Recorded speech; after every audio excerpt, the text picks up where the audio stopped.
বিনামূল্যে ফ্ল্যাট নেওয়ার অভিযোগে ব্রিটিশ মন্ত্রী টিউলিপ সিদ্দিককে ক্ষমা চাওয়ার আহ্বান জানিয়েছেন বাংলাদেশের অন্তর্বর্তী সরকারের প্রধান উপদেষ্টা ডক্টর মোহাম্মদ ইউনূস।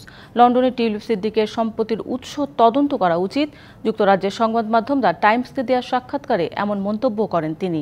এদিকে দুর্নীতির অভিযোগে টিউলিপ সিদ্দিককে বরখাস্তের আহ্বান জানিয়েছেন ব্রিটিশ পার্লামেন্টের বিরোধী দলের নেতা কেমি বেনক।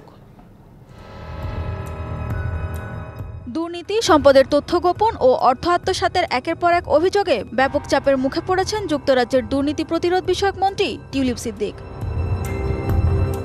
গেল সপ্তাহে ব্রিটিশ সংবাদ মাধ্যম ফিনান্সিয়াল টাইমস জানায়, টিউলিপ তার বাংলাদেশে ক্ষমতাচ্যুত খালা শেখ হাসিনার এক সহযোগীর কাছ থেকে ফ্ল্যাট উপহার পেয়েছেন, যার তথ্য তিনি গোপন রেখেছিলেন।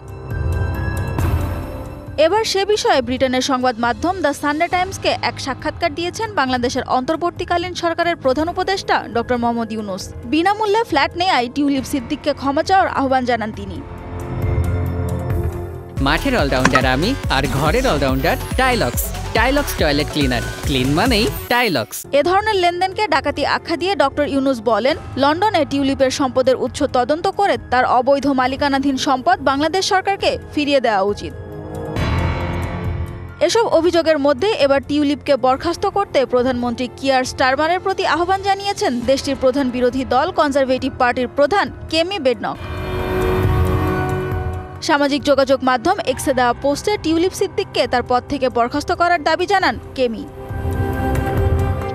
এদিকে কোনো ধরনের দুর্নীতিতে জড়িত থাকার কথা অস্বীকার করেছেন টিউলিপ। ব্রিটিশ প্রধানমন্ত্রীর মিনিস্ট্রিয়াল স্ট্যান্ডার্ডসের ইন্ডিপেন্ডেন্ট অ্যাডভাইজার লরি ম্যাগনাসের কাছে নিজের বিরুদ্ধে তদন্তের আহ্বানও জানান তিনি। সানজিদা ইসলাম তন্নি, ডিবিসি নিউজ ডেস্ক।